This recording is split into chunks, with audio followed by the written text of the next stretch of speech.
My name is Grace, and if you'd met me 5 years ago, you would have seen someone whose life appeared perfect. I had a great job, a beautiful home in a quaint little town just outside of Nashville, and a supportive circle of friends. My days were filled with laughter, plans for the future, and the kind of joy that made me feel like I was on top of the world. But there was something missing, something I didn't quite realize at the time. It wasn't until life took a sharp turn that I understood how fragile happiness could be. It all started with a moment of pure, unanticipated joy. I was celebrating a career milestone, a promotion I had worked years to achieve. My co-workers threw me a surprise party at one of my favorite places downtown, a charming cafe known for its live music and cozy atmosphere. I remember standing there, surrounded by people who loved me, basking in the glow of that moment. It felt like the universe had aligned in my favor, and I couldn't imagine anything going wrong. But life has a way of humbling you when you least expect it. Not long after that perfect day, my world began to unravel. It wasn't a dramatic event, no accident or catastrophe. It was a slow, painful decline that started with sleepless nights and a heavy feeling in my chest that I couldn't shake. At first, I brushed it off, thinking it was just the stress of my new responsibilities. But as the days turned into weeks, the weight became unbearable. My mind was constantly racing, and the joy that had once filled my days seemed to slip away like water through my fingers. I found myself sinking into a deep sadness, a darkness that I couldn't explain. I stopped going out with friends, avoided phone calls, and barely had the energy to get through the day. Every night, I lay in bed, staring at the ceiling, wondering why this was happening to me. I had everything I'd ever wanted, yet I felt completely lost. I prayed, but my prayers felt empty, like I was just going through the motions. For the first time in my life, I felt distant from God, and that scared me more than anything. One evening, after weeks of struggling in silence, I found myself driving aimlessly through the streets of Nashville. I ended up at a small, old church on the outskirts of town. I didn't plan to go there, but something pulled me in. The door was unlocked, and I stepped inside, feeling the cool air and the stillness of the empty pews. I sat down, and for the first time in what felt like ages, I let myself cry. I poured out every ounce of pain, fear, and confusion, whispering a desperate prayer for guidance. In that quiet church, something shifted inside me. It wasn't a loud voice or a sudden miracle. It was a gentle whisper, a feeling of peace that wrapped around me like a warm blanket. I realized that I had been trying to carry everything on my own, without truly seeking God. I had been speaking words of prayer, but not speaking His word over my life. That night, I made a promise to myself and to God that I would let go of my need to control everything and trust in His divine plan. From that day forward, I started to see the daily blessings in my life. They weren't always big, but they were there. Tiny moments of peace, a call from an old friend, a quiet walk in the park that brought a sense of calm to my soul. I began to focus on maintaining a positive mindset, reminding myself that spiritual growth isn't always about being on top of the world. Sometimes, it's about finding hope in the quiet moments, about cultivating gratitude even in the midst of trials. I began speaking affirmations over my life every morning, words of faith and hope, reminding myself that God's plan was bigger than the storm I was going through. Slowly but surely, I felt my faith being restored. I found joy again, not in the circumstances of my life, but in the peace of knowing that I wasn't alone. God was with me, guiding me, helping me grow spiritually every day. That was the beginning of my transformation. What came next was even more profound than I could have imagined. But I'll leave that for later. The weeks that followed were unlike anything I had ever experienced. It was as though the heaviness that had clung to me for so long had started to lift, little by little, with each passing day. I still had challenges, of course. Life didn't suddenly become perfect just because I had a moment of clarity in that old church. But I began to approach everything differently. I would wake up every morning and, before my feet even touched the floor, I whispered a prayer of gratitude, thanking God not just for the good, but for the struggles too. They were shaping me in ways I hadn't understood before. One morning, as I sat by the window with my cup of coffee, watching the sunlight spill through the leaves of the oak tree in my yard, a deep sense of peace washed over me. It was the kind of peace that only comes when you've been through the storm and can finally see the clear sky again. I realized then that the happiness I had before, while real, wasn't rooted in the right place. It had been tied to my career, my social life, the image I had of what success should look like. But now, I was discovering a deeper, more profound joy, one that wasn't dependent on circumstances. It was rooted in my faith, in my relationship with God. I started diving into scripture like never before, finding comfort in passages I had heard many times but never truly absorbed. Jeremiah 29 verse 11 became a constant reminder, "For I know the plans I have for you, declares the Lord, plans to prosper you and not to harm you, plans to give you hope and a future." Those words spoke directly to my heart. I clung to them in moments of doubt, repeating them to myself whenever fear crept in. They became my anchor, a reminder that God's plan was far greater than anything I could understand. One afternoon, I was walking through the park when I felt this overwhelming urge to sit down on a bench and just be still. I had been so focused on moving forward, on finding solutions and keeping busy, that I hadn't allowed myself to truly rest in God's presence. As I sat there, I closed my eyes and began to speak affirmations over my life, words of hope, peace, and faith. I spoke them out loud, not caring if anyone passing by heard me. It was a deeply personal moment, one where I felt God's presence in such a tangible way, like He was sitting there with me, nodding in quiet agreement. From that day on, I made it a habit to speak God's word over my life every day. It wasn't always easy. There were still days when doubt would creep in, when the old fears and insecurities would try to find their way back into my heart. But each time, I would remind myself of the daily blessings around me, the smile from a stranger, the warmth of the sun on my skin, the quiet moments where I could feel God's peace settling over me like a soft blanket. It was in those moments that I realized just how much I had grown spiritually. My mindset had shifted completely, and I was learning to live in a state of mindfulness, constantly aware of God's presence in everything I did.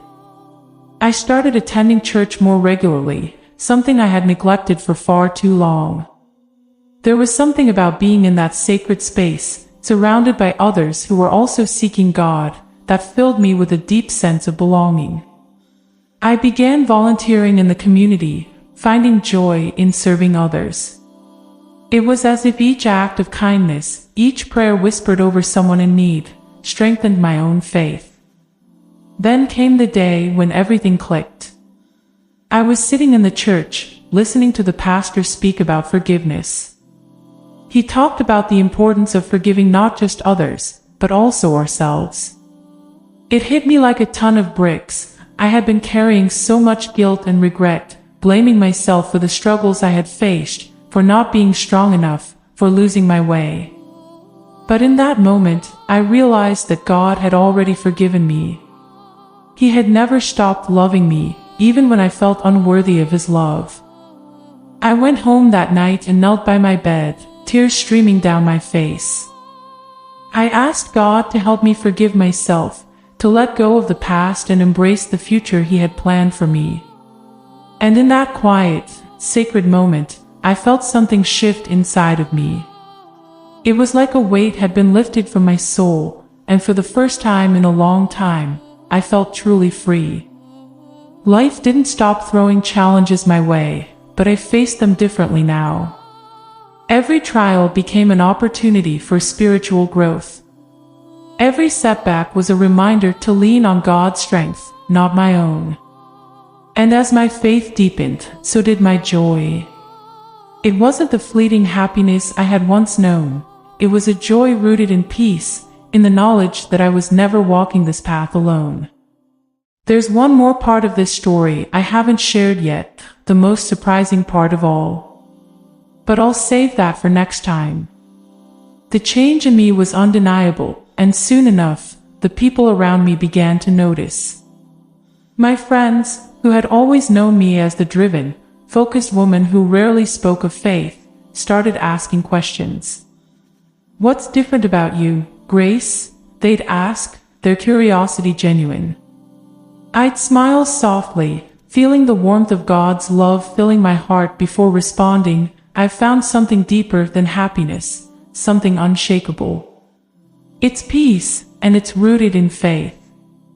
There was one person in particular who had always been skeptical about faith, my closest friend, Jenna. We had grown up together, shared countless memories, and leaned on each other through the ups and downs of life.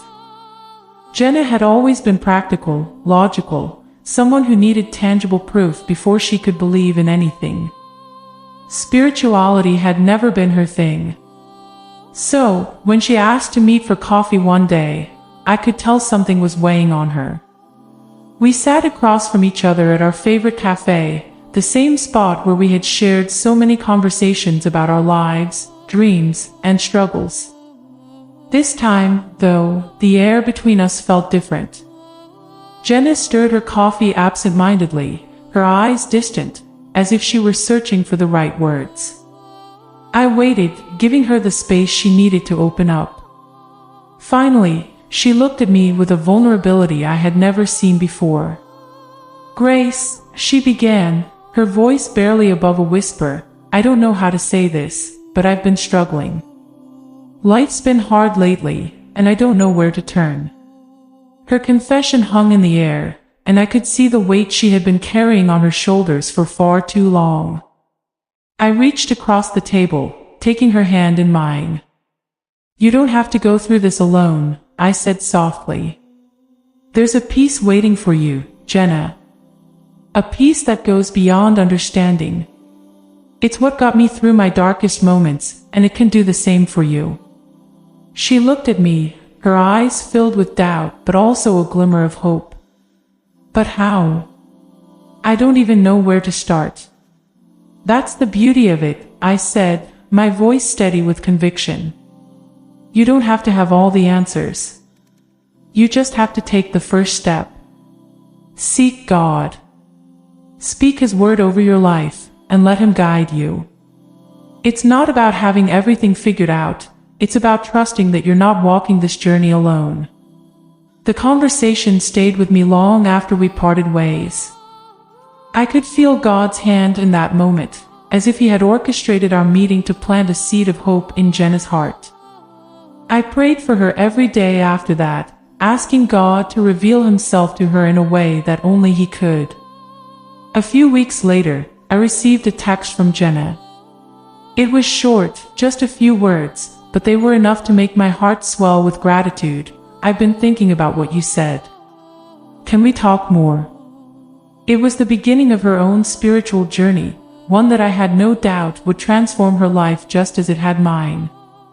As time passed, I continued to feel the presence of God guiding me in ways I couldn't have imagined before. I started journaling my thoughts, capturing the daily blessings that had become so much a part of my life. Writing down the small moments of joy, the quiet whispers of divine guidance, helped me stay grounded in my faith. It was a practice of mindfulness, a way to stay connected to the present and recognize God's hand in even the most ordinary moments. One day, as I was flipping through the pages of my journal, I came across an entry from months earlier, back when I had first started this journey. I had written about the deep pain I had been feeling, the uncertainty that had consumed me. Reading those words now, with the perspective of everything that had happened since, I could hardly recognize the woman who had written them. I had grown so much, not just in my faith, but in my understanding of myself and the world around me. It was then that I realized something profound. The pain I had gone through, the struggles that had once seemed insurmountable, were the very things that had led me to this place of peace and joy. Without them, I might never have sought God as deeply as I did. They had been the catalyst for my spiritual growth, the refining fire that had drawn me closer to Him. And as I sat there, reflecting on everything, a verse came to mind, one that had become a cornerstone of my faith. The Lord is my strength and my shield. My heart trusts in Him, and He helps me. Psalm 28 verse 7. I had learned to trust God in a way I never had before, to lean on Him for strength when I felt weak, to find comfort in His presence when the world felt overwhelming. It was in that moment that I realized something else. I was no longer just seeking God. I had found Him, and He had been with me all along. As I closed my journal, I smiled to myself, feeling an overwhelming sense of gratitude. My journey wasn't over, not by a long shot. But for the first time in a long time, I wasn't afraid of what lay ahead. I knew, without a shadow of a doubt, that God was walking beside me, guiding my steps, and filling my heart with peace, joy, and unwavering faith. And as for Jenna, well, her story was just beginning too. But that's something I'll share with you soon enough. A few months had passed since that day in the cafe, and I had watched Jenna's transformation with a heart full of gratitude.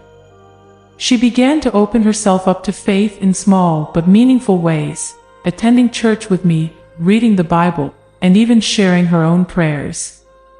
It was like watching a flower bloom after being hidden beneath the weight of the soil for so long. There was something beautiful about witnessing someone else's spiritual growth, knowing that God's hand was at work in ways neither of us could fully comprehend. One evening, as we sat together on a park bench overlooking the city, Jenna turned to me with a smile that I hadn't seen in a long time. "You know, Grace," she said, her voice steady and calm, "I used to think that peace was something you had to chase. But now, I realize it's something you find when you stop running and just let God in." Her words resonated deeply within me, and I knew exactly what she meant. We often spend so much of our lives searching for joy, for purpose, for something that will make everything feel right. But the truth is, peace was never something to be chased. It was something that comes when we surrender, when we trust that God's plan for us is far greater than anything we could ever imagine. As the sun dipped below the horizon, painting the sky in shades of orange and pink, I reflected on my own journey. The moments of pain, the struggles, the questions I had once wrestled with, none of it had been in vain. It had all led me to this place of unwavering faith, where I could finally rest in the knowledge that I was exactly where I was meant to be. I looked over at Jenna, who was gazing out at the skyline, a sense of calm radiating from her. "I'm proud of you," I said softly, my heart swelling with pride for the strength she had found within herself. "You've come so far, and I know that God has so much more in store for you." She smiled, her eyes shining with hope. "And I'm grateful for you, Grace. You helped me find my way back to faith. I didn't think it was possible, but now, I can't imagine my life without it." We sat in comfortable silence for a while, both of us reflecting on the incredible journey we had been on. The park was quiet, save for the soft rustle of leaves in the evening breeze, and I felt a profound sense of peace wash over me. It wasn't just the kind of peace that comes from external circumstances. It was the deep, soul-satisfying peace that only comes from knowing God is with you, guiding you every step of the way. In that moment, I realized something important. The journey of faith is never truly over. There will always be challenges, moments of doubt, and times when we feel lost. But with each step, we grow stronger, more resilient, and more connected to the divine guidance that leads us through the highs and lows of life. I turned to Jenna one last time and said, no matter what comes next, always remember to seek God and speak His word over your life. It's what brought us here, and it will carry us through whatever lies ahead. She nodded, her face glowing with a serene happiness. I will, Grace. I really will. As we stood to leave, walking side by side under the canopy of twilight, I felt an overwhelming sense of joy and gratitude. Life wasn't perfect, and it never would be. But I knew that, with faith, we had everything we needed to face whatever came our way. And as long as we continued to seek God, we would always find peace. Looking up at the sky, I whispered a quiet prayer of thanks. The Lord is my shepherd, I shall not want. Psalm 23 verse 1. It was a simple truth, but one that held so much power. I didn't need to worry about tomorrow, because God had already written the story. And it was a story filled with hope, joy, and endless blessings. With that, Jenna and I walked into the night, knowing that whatever the future held, we were ready, because we weren't walking alone. We never had been. Share your thoughts and experiences in the comments below. We'd love to hear from you. Don't forget to subscribe to our channel, Shrine of Lightness, and turn on notifications to keep receiving inspiring stories of faith. Together, let's open our hearts to the divine and witness the restoration comes from trusting in God.